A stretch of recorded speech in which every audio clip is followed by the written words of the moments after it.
Bismillahirrahmanirrahim. Assalamualaikum warahmatullahi wabarakatuh. Saya Muhammad Nur Hafizi bin Abdul Ghani A169531. Kami daripada kumpulan 8 ingin membentangkan tajuk dialog peradaban. Apa yang dikatakan dengan dialog? Dialog ialah merupakan sesuatu aktiviti pertukaran pendapat antara dua pihak bagi mendapatkan sesuatu kepastian.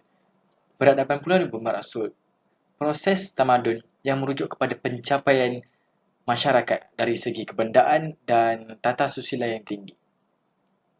Berdasarkan sebutan video pada awal tadi, itu merupakan situasi sebenar yang berlaku di negara kita. Nak tahu lebih lanjut?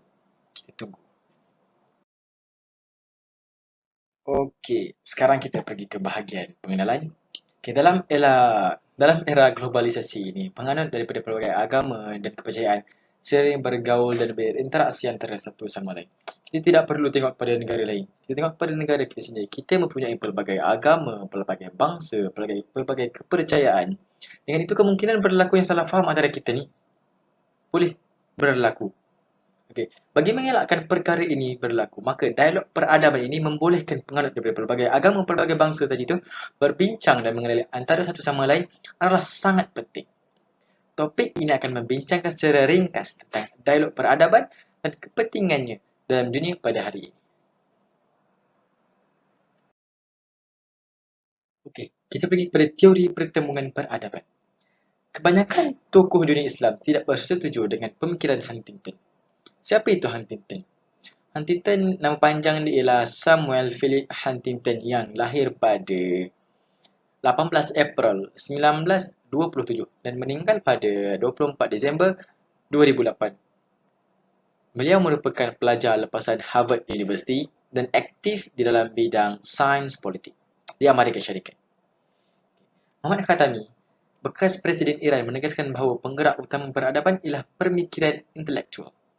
Perbezaan yang timbul antara pelbagai peradaban manusia merupakan hasil pemikiran manusia sendiri. Teori konflik antara Barat Islam jelas dilihat pada 11 September 2001 di mana banyak masjid di negara Barat seperti Amerika dan negara-negara di Eropah dibakar dan penganutnya didiskriminasikan. Ia merupakan peristiwa yang penting dan memberi impak kepada sejarah dunia. Walaupun teori Huntington yang disanggah oleh pelbagai pihak, namun realiti menunjukkan sebaliknya. Contohnya perang, kita tengok contoh seperti perang Bosnia Herzegovina. Okey, apa yang berlaku sebenarnya pada perang Bosnia Herzegovina ni?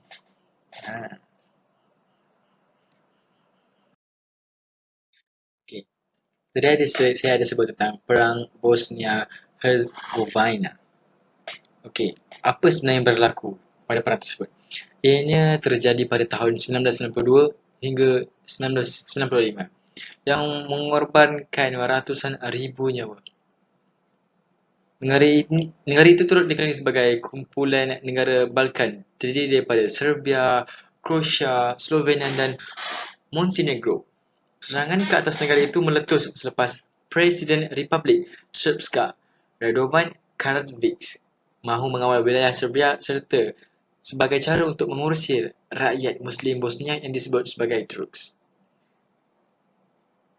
Dalam konflik itu, etnik Serbia berusaha untuk melenyapkan etnik Muslim dan Croatia. Akhirnya berlakulah peperangan serta pembantaian rakyat paling menyedihkan dalam era sejarah moden Eropah, terutama ke atas wilayah yang majoritinya Muslim.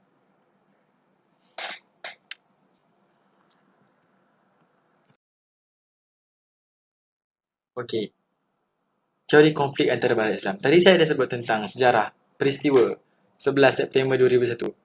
Okey, selain itu, teori konflik antara Barat Islam jelas dilihat pada 11 September 2001 di mana serangan pada itu ini adalah peristiwa yang sangat penting dan berimpak kepada sejarah dunia. Kalau kita ingat, kalau kita kalau kita cek balik sejarah, apa yang berlaku pada 11 September 2001 ini merupakan serangan berani mati oleh Al-Qaeda ke atas Amerika Syarikat. Mereka merampas 4 kapal terbang komersial dan 2 kapal terbang tersebut melanggar World Trade Center. dan mengorbankan penumpang serta pekerja-pekerja dekat dalam bangunan tersebut. Disebabkan peristiwa tersebut berlaku, kesannya banyak masjid dekat negara barat seperti di Eropah serta di Amerika dan negara-negara Eropah dibakar dan penganutnya didiskriminasikan. Segala pergerakan Islam di seluruh dunia telah disalahfahamkan dan dianggap sebagai pengganas oleh Amerika.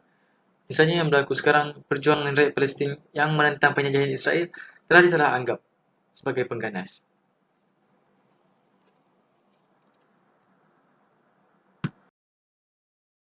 Assalamualaikum dan salam sejahtera. Saya Nur Afifah binti Abdul Aziz. Nombor matrik E1720009 akan meneruskan perbincangan tentang dialog peradaban ini dengan menyatakan tentang 3 andaian utama berdasarkan teori Huntington, iaitu teori pertembungan tamadun.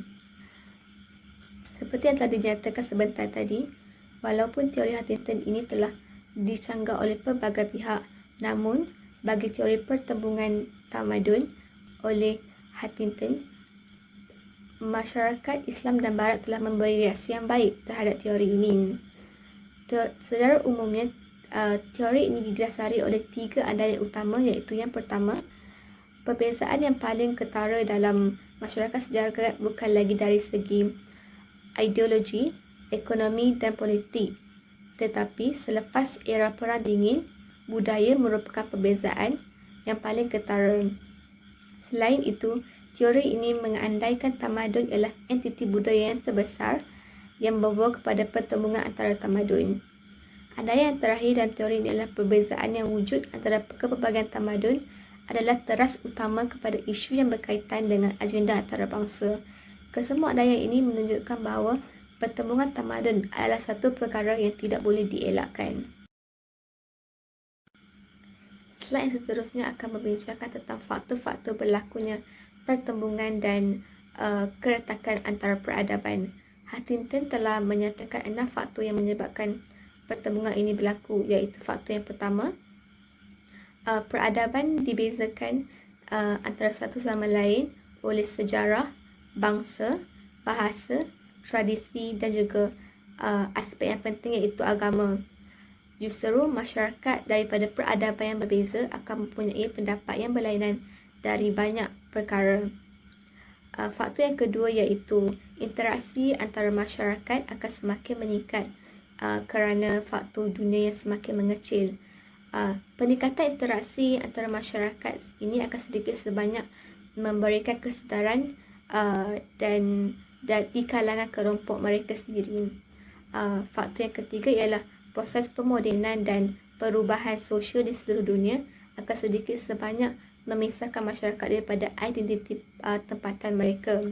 Namun begitu, agama akan merapatkan kembali jurang ini dalam bentuk gerakan sebelumnya, dalam bentuk gerakan yang disebut sebagai fundamentalist.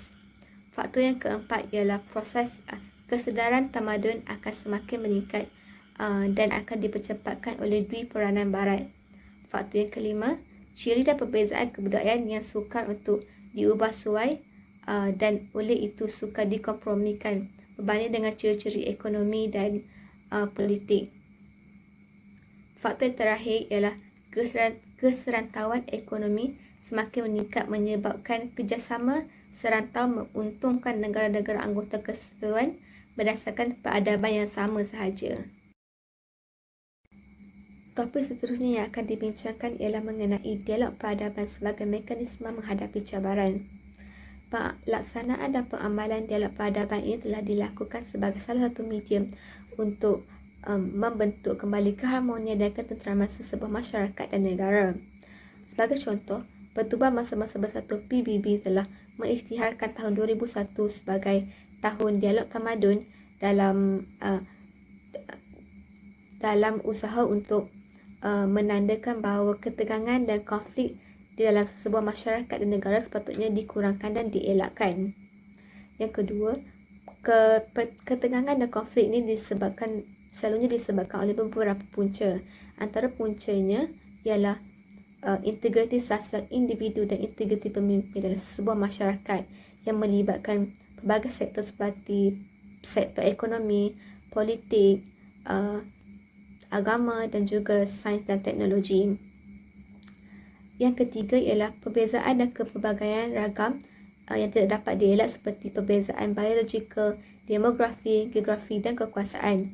Namun begitu, perbezaan ini seharusnya tidak dijadikan satu jurang untuk memecah belahkan sesebuah negara dan masyarakat itu. Sebaliknya, perbezaan ini haruslah dipupuk dan ditangani dengan cara yang baik. Yang terakhir ialah berlakunya konflik dalam bidang ekonomi dan politik di mana kuasa besar bertindak sebagai pembuat dasar dan melakukan dan menindas negara-negara kecil yang lain. Assalamualaikum dan selamat sejahtera. Saya Nurul Hafizah Farahim binti Abdul Rahim menembus matrik A171980. Ini menerangkan tentang definisi dialog peradaban. Perkataan dialog itu sendiri datangnya dari istilah Inggeris yang berbunyi hampir sama dengan bahasa Melayu kita, iaitu dialog yang membawa maksud perbicaraan, percakapan, perbualan dan juga pertukaran pendapat. Istilah dialog ini digunakan pada zaman sekarang sebagai satu pertemuan atau satu perbincangan antara individu atau kumpulan yang berlainan. Dialog ini mengandungi makna yang sangat luas dan ia membawa kepada sesuatu keadaan di mana semua pihak dapat mengambil manfaat daripada perbincangan tersebut ataupun lebih dikenali sebagai win-win situation. Dan dialog ini lebih kepada bersifat seni mendengar daripada mencari pemenang dalam suatu perbincangan. Okey, sebentar tadi saya hanya menerangkan istilah perkataan dialog itu sendiri. Sekarang kita pergi dengan lebih mendalam tentang dialog peradaban.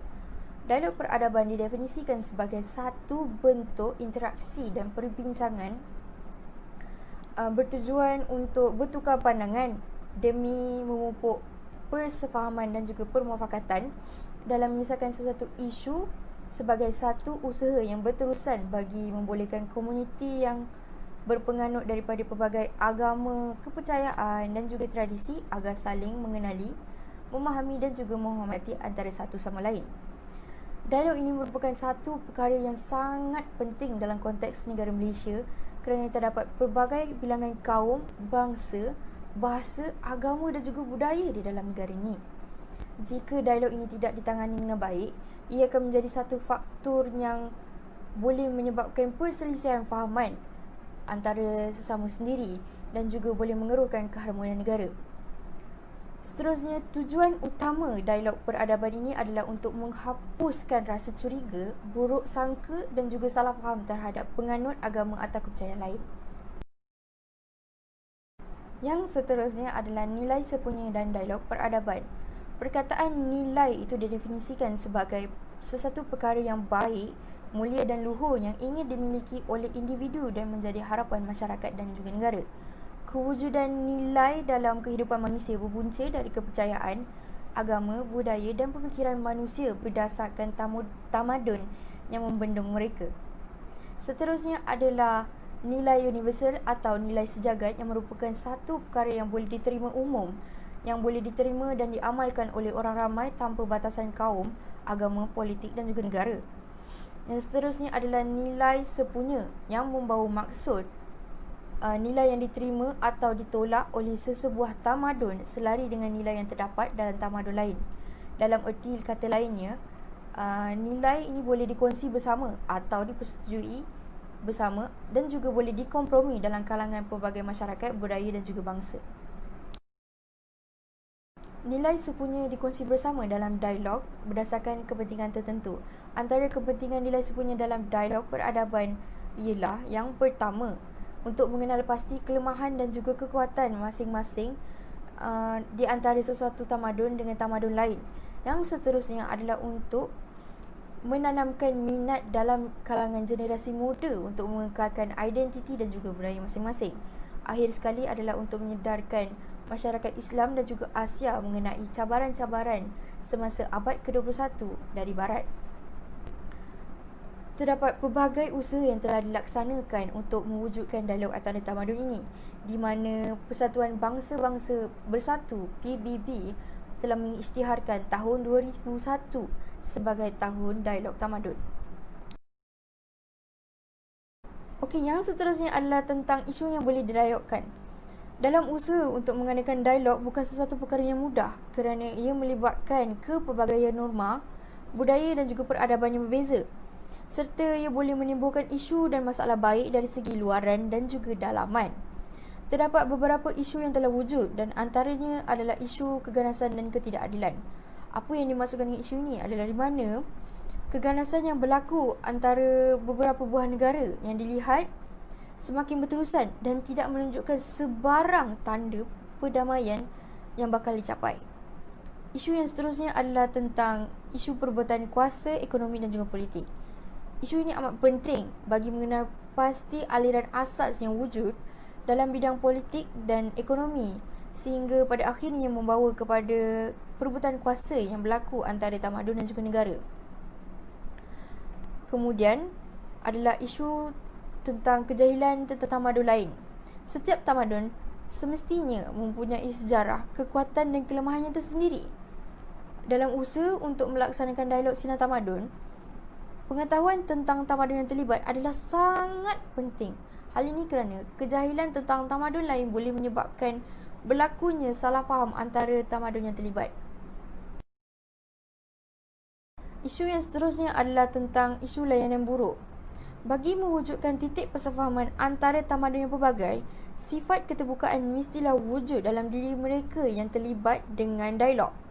Unsur ini sangat penting dalam usaha untuk cuba memahami persamaan dan juga perbezaan yang ada antara satu sama lain. Namun jika sesebuah negara atau masyarakat itu sendiri yang enggan menerima sifat keterbukaan ini sebagai satu prinsip dalam berdialog, maka sudah pasti dialog tersebut akan menjadi gagal. Seterusnya, saya Fatih Syazwani akan menyambung tentang isu yang boleh didialogkan, iaitu hak asasi manusia. Hak asasi manusia merujuk kepada hak individu atau sekumpulan individu yang diperolehi semata-mata kerana mereka adalah manusia. Hal ini sering diperkatakan oleh individu, pertubuhan ataupun badan bukan kerajaan NGO. Hal lain yang boleh didialogkan adalah teologi ataupun agama. Sikap fanatik seseorang mengenai agamanya akan mengakibatkan kegagalan dalam berdialog. Ini kerana beliau menganggap bahawa agamanya adalah agama yang paling baik dan tidak menghormati agama-agama lain. Hal ini boleh mengakibatkan pertengkaran sesama manusia. Sekarang, mari kita lihat pula kepada prinsip dan adab dalam dialog peradaban. Dialog peradaban bertujuan untuk memberi manfaat kepada kedua-dua pihak yang terlibat. Sebab utama dialog peradaban dilakukan adalah untuk kedua-dua pihak yang terlibat mempelajari sesuatu. Oleh itu, prinsip dan adab amat diperlukan dalam dialog peradaban. Okey, apakah adab ataupun prinsip yang perlu dilakukan ketika berdialog? Yang pertama sekali, peserta perlulah memahami objektif dan juga tujuan dalam dialog dan juga hujahnya. Yang kedua, peserta perlulah hadir ke dalam dialog dengan ikhlas. Dan yang ketiga, peserta perlulah boleh mendefinisikan worldview ataupun pandangannya dengan jelas ketika berdialog. Dan yang keempat, peserta mestilah berusaha untuk memahami pandangan orang lain ketika berdialog. Dan yang kelima adalah peserta tidak boleh mempunyai perandaian yang tidak boleh diubah setelah dialog peradaban. Seterusnya, mari kita bincangkan tentang halangan dalam dialog peradaban. Yang pertama sekali adalah halangan dari segi teologi, iaitu peserta dialog tidak memahami dialog dengan wajar dan dia menganggap bahawa dialog itu adalah tidak betul. Jadi ini boleh mengakibatkan peserta menukar agama. Hal ini adalah disebabkan peserta tidak dapat memahami dan menangkap maksud sebenar dalam dialog tersebut. Dan yang kedua adalah dari segi psikologi, di mana peserta akan merasa rendah diri dan kurang keyakinan jika tidak dapat menyampaikan agamanya dengan baik. Hal ini mengakibatkan peserta tidak mahu ke depan dan berasa malu untuk bercakap tentang agamanya. Yang ketiga adalah sindiran sosial, di mana peserta takut disindir ataupun diperli oleh seseorang yang mempunyai agama yang sama dengannya, dan dia takut dikatakan kurang iman jika berbaik-baik dengan penganut agama yang lain. Dan yang terakhir, halangan dalam dialog peradaban adalah syak wasangka, di mana peserta akan berasa was-was dan berfikir tentang objektif dan juga tujuan dialog peradaban dilakukan. Assalamualaikum warahmatullahi wabarakatuh. Nama saya Nurul Khairul Nadia binti Cik Sawi, nombor matrik E171992. So hari ini saya akan terangkan tentang dimensi dalaman dan dimensi luaran untuk tajuk bab 8, iaitu dialog peradaban. Okey, sekarang kita akan terus ke pengenalan. Seperti yang kita tahu, sekarang Malaysia merupakan sebuah negara yang didiami oleh pelbagai kaum, bangsa dan juga agama. Kalau kita nak cakap pasal kaum yang utama di Malaysia ialah Melayu, Cina dan India. Manakala untuk agama pula, agama rasmi yang kita ketahui sekarang, agama Islam. Dan kemudian agama lain ialah Buddha, Hindu, Kristian dan juga Sikh. So, bangsa Melayu ni sebenarnya bangsa yang sudah lama menetap di Malaysia dan dah lama sebenarnya mengamalkan nilai ketamadunan. Tapi kedatangan Islam telah melengkapkan lagi aspek yang ada pada bangsa Melayu sebagai bangsa yang berhemah, bertoleransi dan beradab sopan. Untuk pengetahuan semua, sebenarnya Kedah adalah negeri terawal yang menerima Islam di tanah Melayu, iaitu pada lebih kurang tahun 1136 Masihi.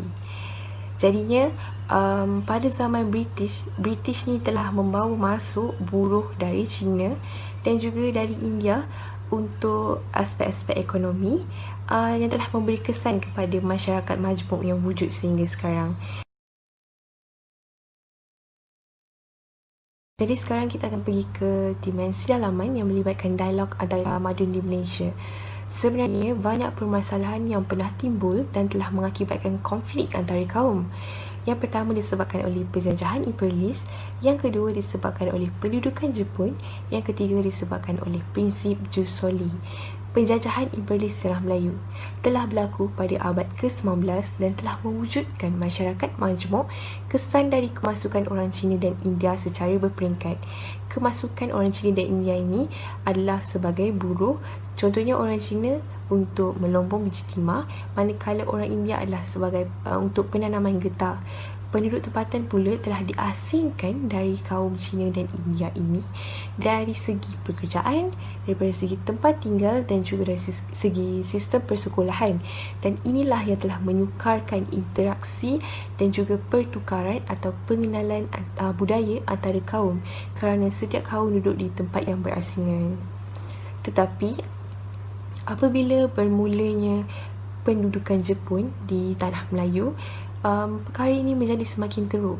Pendudukan Jepun ini telah berlaku pada tahun 1941 dan 1942 dan Jepun telah membuat satu dasar pembahagian yang sangat jelas antara kaum, iaitu Jepun telah membawa pendekatan yang lebih mesra dan mereka lebih beri keutamaan kepada kaum Melayu, sehingga ada segelintir orang Melayu yang telah menjadi tali barut Jepun. Namun, orang Cina telah ditindas kerana mereka dikatakan ataupun semua kaum mereka dikatakan sebagai komunis. Dan inilah yang telah berlaku, telah menyebabkan peningkatan perasaan musuh antara kaum Cina dan juga kaum Melayu dan telah mencetuskan pergaduhan besar. Apabila Jepun meninggalkan tanah Melayu, terdapat 14 hari kekosongan di tanah Melayu dan masa inilah MPAJE ataupun bintang 3. MPAJE merupakan Malayan People Anti-Japanese Army yang terdiri daripada orang Cina dan mereka ini telah membunuh orang-orang Melayu. Saya ada baca satu benda ni. Contoh kan macam orang Islam akan tahu benda ni, iaitu La ilaha illallah. La ilaha illallah tu tiada Tuhan selain Allah. Tapi orang Cina ni salah tafsir. Diorang ingatkan La ilaha illallah tu diorang panggil orang Cina, which mean Laila. So, inilah yang telah menyebabkan salah faham yang berlaku. Salah satu perkara yang telah menyebabkan salah faham yang berlaku dalam peradaban yang berbeza ini. Okey, yang ketiga ialah disebabkan oleh prinsip Juswali. Prinsip Juswali ini telah diperkenalkan oleh British pada tahun 1945 dan telah dilaksanakan oleh gagasan Malayan Union, tapi ditolak sekeras-kerasnya oleh bangsa Melayu, tetapi dipersetujui oleh bangsa Cina dan bangsa India kerana perkara ini berpihak kepada mereka. Semestinya mereka akan bersetuju tentang perkara ini. So, jadinya sebahagian permasalahan yang berlaku ini, terutama di pendudukan Jepun tadi, telah mengakibatkan tanah Melayu diisytiharkan darurat pada tahun 1948 hingga tahun 1960. Jadinya, permasalahan yang berlaku antara kaum tadi telah menyebabkan usaha telah dilakukan. Contohnya oleh pihak British telah melakukan rancangan penempatan semula yang membataskan pergaulan terutamanya kaum Cina dan kaum Melayu kerana mereka ni yang paling terkesan dengan pendudukan Jepun tadi. Jadinya pihak British juga telah melakukan rancangan penempatan semula ini untuk memerhati kaum Cina yang masih terlibat dengan MPAJA ataupun pernah terlibat dengan Bintang 3 tadi. Jadinya pihak British lebih mudah untuk mengawal kaum-kaum ini jika mereka ditempatkan dalam dalam kampung yang berasingan. Selain itu, usaha yang dilakukan ialah melalui dasar kerajaan yang berkaitan dengan pendidikan dan ekonomi serta kerjasama politik dari segi parti perikatan. Antara perkara yang diberikan perhatian ialah persefahaman antara kaum yang berasaskan nilai budaya dan tamadun sepunya. Yang kedua, perkara yang diberi perhatian ialah rukun negara sebagai asas tamadun Malaysia. Dan yang ketiga, mengambil kira kepercayaan dan amalan setiap budaya dan tamadun di Malaysia. Jadi sekarang kita akan terus ke kebudayaan dialog di Malaysia. Banyak kepentingan pembudayaan dialog di Malaysia ini. Yang pertama disebabkan oleh Malaysia terdiri daripada pelbagai kaum. Yang kedua disebabkan oleh membolehkan masyarakat mengamalkan budaya cemerlang yang meletakkan Malaysia ke tahap pencapaian yang lebih tinggi. Dan yang ketiga, mampu melatih rakyat untuk meletakkan negara Malaysia di mata dunia kerana negara yang aman selalunya akan dipandang tinggi oleh dunia. Dalam memperkasakan pembudayaan dialog di Malaysia ini, 8 nilai telah diperkenalkan iaitu budaya kecemerlangan, ketabahan, rendah hati, penerimaan, kesetiaan, meritokrasi, pendidikan dan integriti. Semua nilai ini telah diperkenalkan bagi tujuan untuk membangunkan negara Malaysia.